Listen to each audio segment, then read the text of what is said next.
अंबे उदे उदे ग अंबे उदे करवीर निवासिनी महालक्ष्मी उदे ग अंबे उदे उदे ग अंबे उदे उदे ग अंबे उदे उदे ग अंबे उदे उदे ग अंबे उदे। राग अजूनही गेला नाही वाटतं। तुझा स्वभाव पण ना अगदी तुझ्या भवानी मातेसारखा आहे, रागीट। अगं अस्मीने काही चुकीचं सांगितलं नाही। अगं तिला फक्त इतकंच वाटतं की आपण चौघींनी मिळून मिसळून राहावं। हां, आणि खरं सांगू ना तर मलाही असंच वाटतं।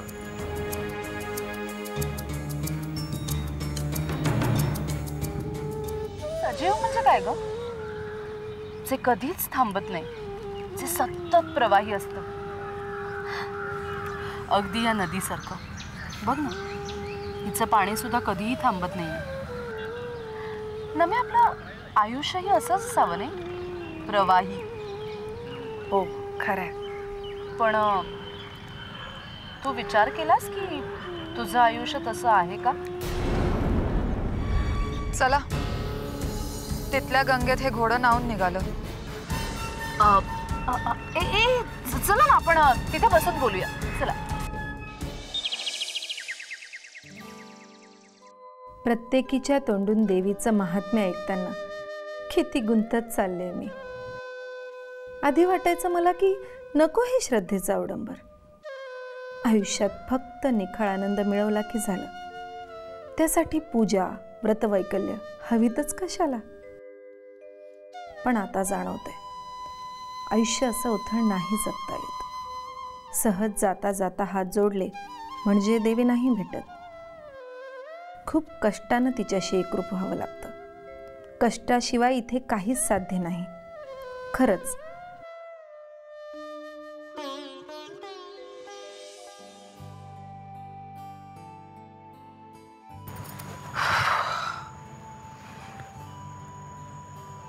मिताली, हॅलो, काय ग? ए सॉरी हा, तुझी समाधी वगैरे भंग केली असेल तर। नाही ग, मी आपलं असंच काहीतरी विचार करत होते। हो अगं बाई, तुम्ही विचार वगैरे ही करता? म्हणजे काय? गंमत केली ग। खरं सांगू मिताली, मला ना तुझा खरंच खूप हेवा वाटतो। का? किती स्वच्छंदी, मनमोकळं, मनासारखं मस्त जगतेस ग तू। पण मला मात्र तुझं जगणं आवडतं। आणि आता खरंही मलाही वाटतं असं की आयुष्यात आपणही जबाबदारीनं जगावं। हो ना, असंच असतं। हे म्हणजे दुसऱ्याच्या संसारातलंच आपल्याला जास्त सुखावह वाटतं। खरंय, तुझ्या आयुष्यात दिवस असेल तर माझ्या आयुष्यात रात्र, तर हे दिवस रात्र एकत्र येऊन एक चक्र पूर्ण होतं। आणि हे चक्र पूर्ण करण्यासाठीच आपण एकत्र येतो ना। अगदी खरंय, आणि यातूनच आपल्याला पूर्णत्व प्राप्त होतं। आणि हे पूर्णत्व मिळतं आपल्याला आपल्या आदिशक्तीच्या ठाई। या आदिशक्तीच्या पायाशी गेलं ना की आपल्याला सुद्धा त्या पूर्णत्वाची जाणीव होत जाते, त्या पूर्णत्वाचा अनुभव येत राहतो। खरंय की नाही? खरंय। तुला माहिती आहे मिताली, आमच्या माहूरला रेणुका देवीची अशीच भोगपूजा बांधली जाते। भोगपूजा? हो, भोगपूजा ही नित्यपूजाच असते। म्हणजे देवीची खणा नारळाने ओटी भरली जाते, तिला महानैवेद्य दाखवला जातो, तिची महाआरती होते, शेकडो लोक जमा होतात देवीसाठी, माहितीये? वाव, म्हणजे त्रिकाळ सकाळ संध्याकाळ अगदी पूजा होत असेल? अगदी तिन्ही त्रिकाळ पूजा चालते। देवीला पुरणपोळीचा नैवेद्यही दाखवला जातो। इतकंच नाही तर विविध सण उत्सव असतात ना, त्यात देवीची यात्रा सुद्धा भरते। छान ना? खूप छान। आणि दररोजच्या नित्यपूजेतून एखादी तरी नित्यपूजा ही अनुभवणं हा अगदी आनंद सोहळा असतो। वाव, बघा दोघी इथे गप्पा मारत बसल्या।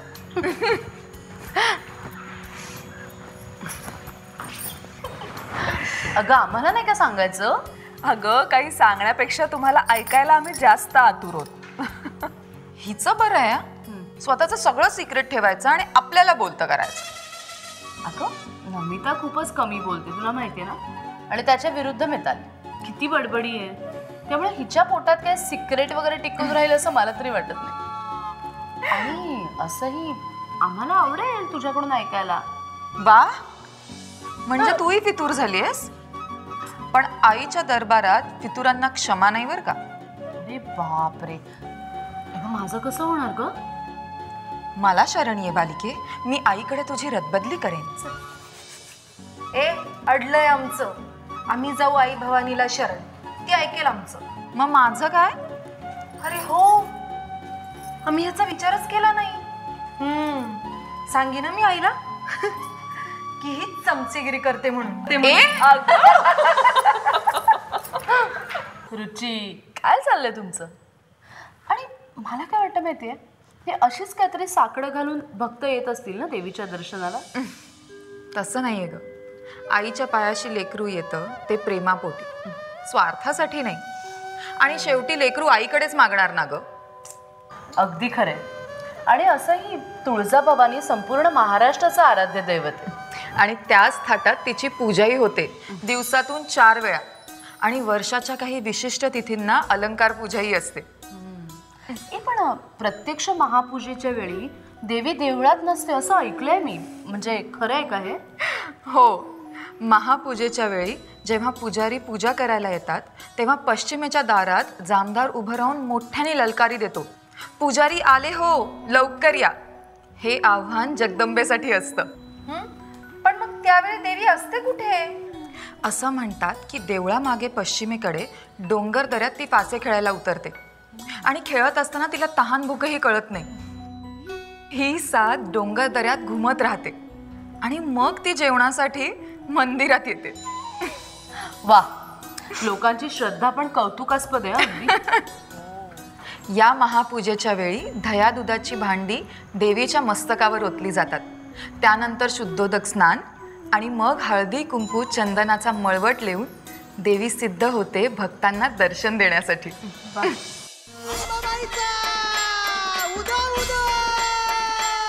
आलो दारी तुझ्या रेणुके, शरण आलो तुला अंबिके.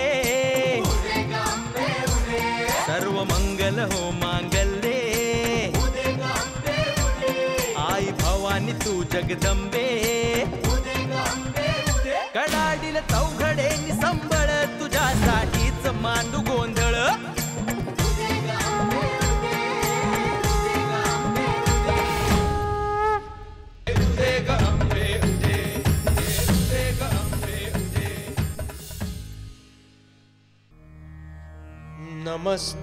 नमस्तेस्तु महामाय श्रीपीठे सुरपूजिते शंख चक्र गदा हस्ते महालक्ष्मी नमोस्तुते.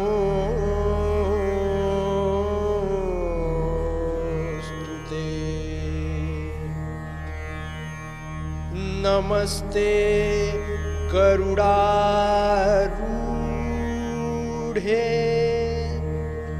कोलासुर भयंकरी कौमारी वैष्णवी ब्राह्मी महालक्ष्मी नमोस्तुते.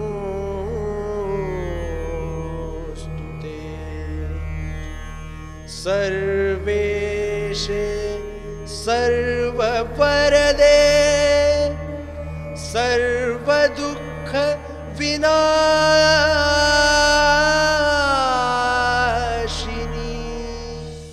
आज श्री महालक्ष्मीची गरुड वाहिनी वैष्णवी माता या स्वरूपात पूजा बांधण्यात आलेली आहे.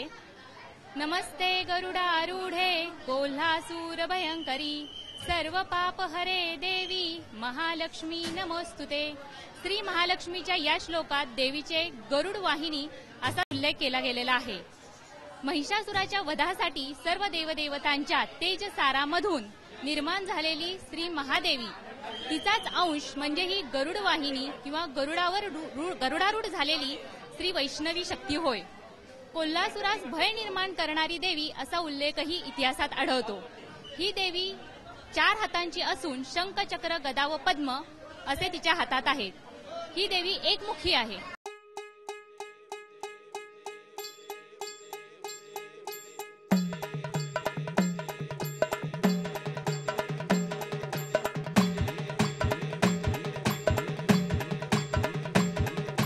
उदे ग अंबे उदे, उदे ग अंबे उदे, उदे ग अंबे उदे, उदे ग अंबे उदे.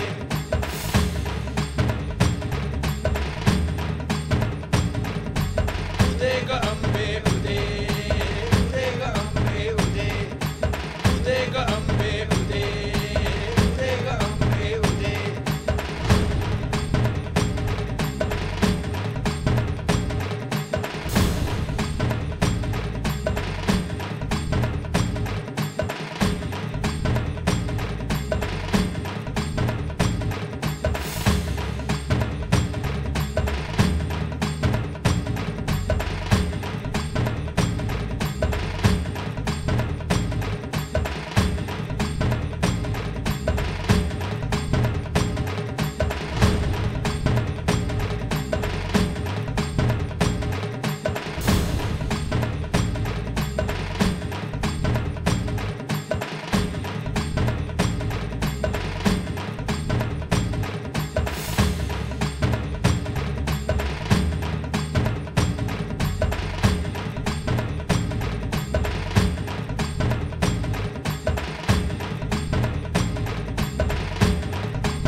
सुखकरता सुखहरता वार्ता विघ्नाची नुर्वी पूर्वी प्रेम कृपा जयाची सर्वांगे सुंदर उठशेंदुराची कंठे जळके माळ मुक्ता फळाची जय देव जय मंगलमूर्ती दर्शन मात्रे मन कामना पुरती जय देव रत्न कथित परा तुझ गौरी कुमरा चंदना श्रीओटी कुमकुम केशरा हिरे जडित मुकुट शोभे तो बरा झुण झुण तेनो पोरे चरणी गागर्या जय देव जय मंगलमूर्ती दर्शन मात्रे मन कामना पुरती जय देव लंबोदर पीतांबर फणिवर वंदना सरळ तोंड वक्र तुंड त्रिनयना दास रामाचा वटपाहे सदना संकटी पावावे निर्वाणी रक्षावे सुरवर वंदना जय देव जय मंगलमूर्ती दर्शन मात्रे मन कामना पुरती जय देव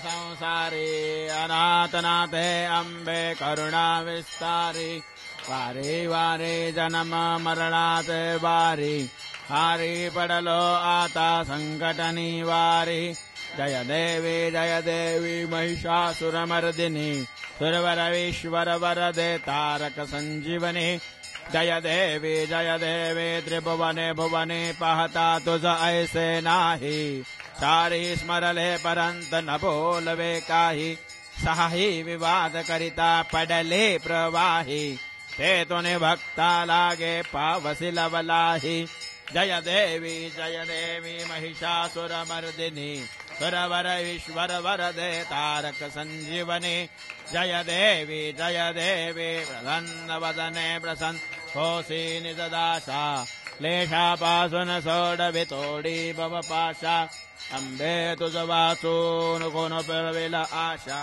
हर हरि कल्याण झाला पद पंकजलेशा जय देवी महिषासुरमर्दिनी सुरवरवेश्वर वरदे तारक संजीवनी जय देवी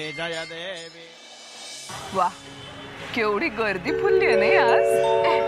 नमे अगं गर्दी तशी रोजच असते पण आज ललिता पंचमी आहे ना म्हणून जास्ती गर्दी आहे. आज देवी महालक्ष्मी त्र्यंबोली देवीला भेटायला जाणार आहे. त्र्यंबोली देवी म्हणजे टेमलाई देवीच ना ग. अगदी बरोबर बोललीस रुचा. खरं तर टेमलाई हा त्र्यंबोली शब्दाचाच अपभ्रंश आहे. आणि तुम्हाला माहिती आहे का काही ग्रंथांमध्ये असाही उल्लेख आहे की त्र्यंबोली ही देवी महालक्ष्मीची दासी आहे. मांगलाचे राहिवासी भार्गव आणि त्यांची पत्नी विशालक्षी यांची ही कन्या. आणि आपल्याला सगळ्यांना तर माहितीच आहे की इथे पूर्वी मलाल तीर्थ होतं. त्या तीर्थावर ना अतिशय सुंदर कमळं उमलायची ग. ते राक्षस यायचे आणि ती सगळी कमळं तोडायचं नास धूस करायची ग. मग एक दिवशी त्र्यंबोलीने मनाचा निश्चय केला. ती त्या तीर्थाच्या दक्षिण तीरावर केली आणि तिने सगळ्या राक्षसांचा नाश केला. आणि यावर देवी महालक्ष्मीने खुश होऊन अगदी तिला आपली सखीच मानलं. पण आज तीच त्र्यंबोली देवी महालक्ष्मीपासून रुसून शहराबाहेर जाऊन बसली. अगदी शहराकडे पाठ फिरव. नाही त्यांच्यात वाद असेल काही पण या वादामध्ये त्र्यंबोलीची चूक असेल असं काही नाही. स्टार रिफाइंड ऑइल प्रस्तुत आई अंबाबाई या मालिकेतील आजचा प्रश्न आहे. रुचीनं मैत्रिणींना कशाविषयी माहिती दिली? ए. आपल्या कुटुंबाविषयी, बी. आपल्या नोकरीविषयी, सी. आपल्या गावाविषयी आणि डी. तुळजाभवानी नित्यपूजेविषयी. या मालिकेत विचारल्या जाणाऱ्या प्रश्नांची उत्तरं एकाच पोस्टकार्डवर लिहून शनिवार दिनांक 22 ऑक्टोबर 2016 पर्यंत आमच्याकडे पाठवा. त्यासाठी आमचा पत्ता साम टीव्ही, सकाळ, पोस्ट बॉक्स नंबर 814, कोल्हापूर 416008. तसंच तुम्ही तुमची उत्तरं आम्हाला SMS द्वारे सुद्धा पाठवू शकता. त्यासाठी टाईप करा AAI स्पेस तुमचा योग्य पर्याय ABC किंवा D स्पेस तुमचं नाव आणि तुमचा पत्ता आणि पाठवा 9902099020 या क्रमांकावर. पत्राद्वारे किंवा SMS द्वारे 10 प्रश्नांची उत्तरं अचूक देणाऱ्या पहिल्या 5 भाग्यवान महाविजेत्यांना मिळणार आहे श्री महालक्ष्मीची भव्य 3 डायमेन्शनल प्रतिमा आणि महालक्ष्मी मंदिरात अभिषेकाची संधी. 5 उपविजेत्यांना मिळणार आहे महालक्ष्मीची नथ आणि 10 उपविजेत्यांना मिळणार आहे स्वामिनी साडी पुणेतर्फे मस्तानी पैठणी साडी.